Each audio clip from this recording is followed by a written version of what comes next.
জামাই এসেছে বাড়িতে। শাশুড়ি শাশুড়ি শাশুড়ি শাশুড়িকে জানতে নেই, পাঁচিলে প্রণাম করতে হয়। শাশুড়ি মা পাঁচি প্রণাম পাঁচি। শাশুড়ির পাঁচরে। ওগো তোমার পেট এত ফুলে গেছে কেন? পুকুরে পড়ে জল খেয়েছো? শুয়ে পড়ো, পেট চেপে জল বার করে দিচ্ছি। বোকা, আমার পেটে তো তোমার বাচ্চা। বাচ্চা পেটে ঢুকলো কি করে? মা, এ কি ছেলে দেখে বিয়ে দিয়েছো?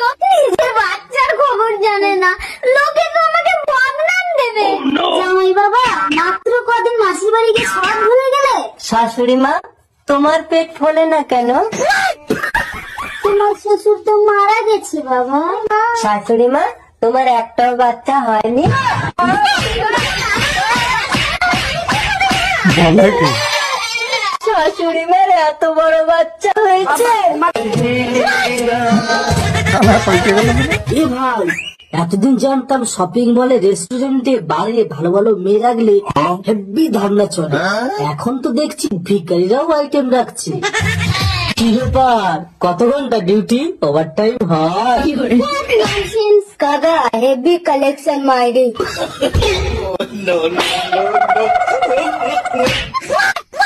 এই কানা যদি তোমার স্বামী হতো তুমি মারতে পারতে?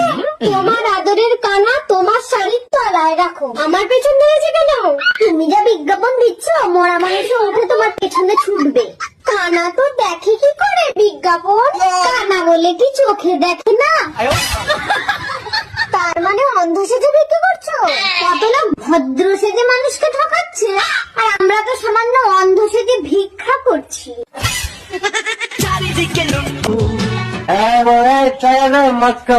প্রতিদিন কি তোমাকে মদ খেতে টাকা দিতে হবে? টাকা না দিয়ে তুমি যদি কাজে চলে যাও, ঘরের এই সব জিনিস বিক্রি করে আমি মদ খাবো। এই নাও 100 টাকা। 100 টাকা? একটা বাংলা মদের দাম জানো? ও, তাহলে তুমি বাংলা খেয়ে ইংলিশে মাতলামো করো? এই বাঙালিরা এখন ইংরেজদের মুখে জামা ঘষে দিচ্ছে, তাই আমি মদ খাবো। কত টাকা দেবো? 100। ওভাবে গুনতে পারবে না। তুমি এক জায়গায় দাঁড়িয়ে ঘোরো, প্রতি পাকে 100 টাকা করে দেবো। প্রতি পাকে 100 টাকা? ঠিক আছে, তুমি করো। এই, কি হলো? উঠে ঘোরো।